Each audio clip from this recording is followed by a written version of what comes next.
Social media के मेरे दोस्तों, आपको सुनीत गोस्वामी का सादर नमस्कार।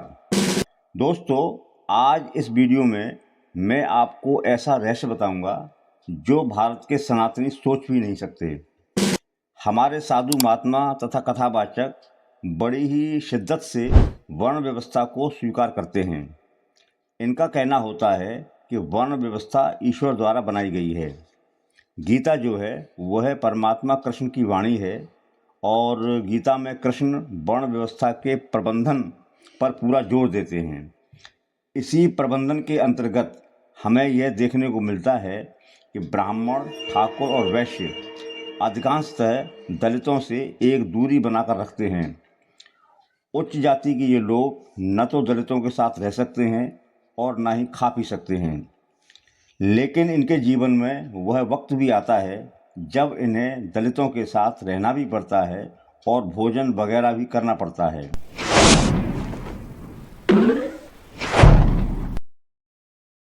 सनातन धर्म ने मनुष्य जीवन की सटीक और स्पष्ट व्यवस्था दी है। इस धर्म ने हमें बताया है कि हमारा स्थूल शरीर तो बदलता रहता है, लेकिन सूक्ष्म शरीर और मन कभी नहीं बदलते। ये हर जन्म में हमारे साथ ही रहते हैं। मतलब साफ है कि सूक्ष्म शरीर मरने के बाद भी हमारे साथ बना रहता है। और सनातन धर्म हमें यह भी बताता है कि मृत्यु के बाद मनुष्य की दो ही गतियां होती हैं, या तो वह स्वर्ग में जाता है या नरक में जाता है।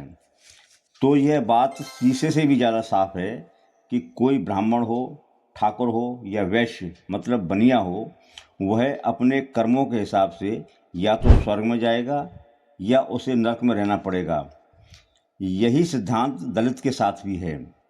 वह भी अपने कर्मों के अनुसार स्वर्ग में जाएगा या नरक में रहेगा। तो स्वर्ग और नरक ये दो स्थान ऐसे हैं जहां ब्राह्मणों, ठाकुरों और बनियों को झक मारकर दलितों के साथ रहना ही पड़ता है। मजबूर होकर दलितों के साथ ही ऊंची जाति के लोगों को भोजन भी करना ही पड़ता है, क्योंकि ऐसी कोई व्यवस्था सनातन धर्म ने नहीं बताई है कि ऊंची जाति के स्वर्ग नरक अलग होते हैं और नीची जाति के स्वर्ग नरक अलग होते हैं।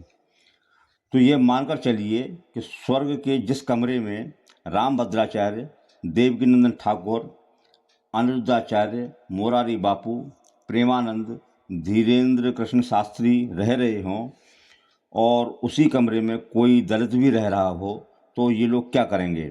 इन्हें साथ में रहना ही पड़ेगा। और जाहिर सी बात है कि एक ही रसोई में इनके लिए खाना भी बनेगा।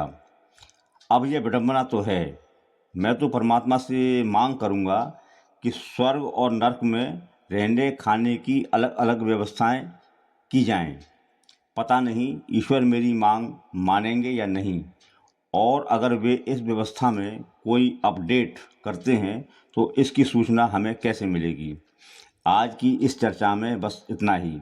मेरा आग्रह है कि ऐसी ही वैचारिक चर्चाओं में बने रहने के लिए आप मेरे चैनल को सब्सक्राइब करें, घंटी का बटन दबाएं और इस वीडियो को ज़्यादा से ज़्यादा शेयर करें। आपका बहुत बहुत आभारी, सुनीत गोस्वामी।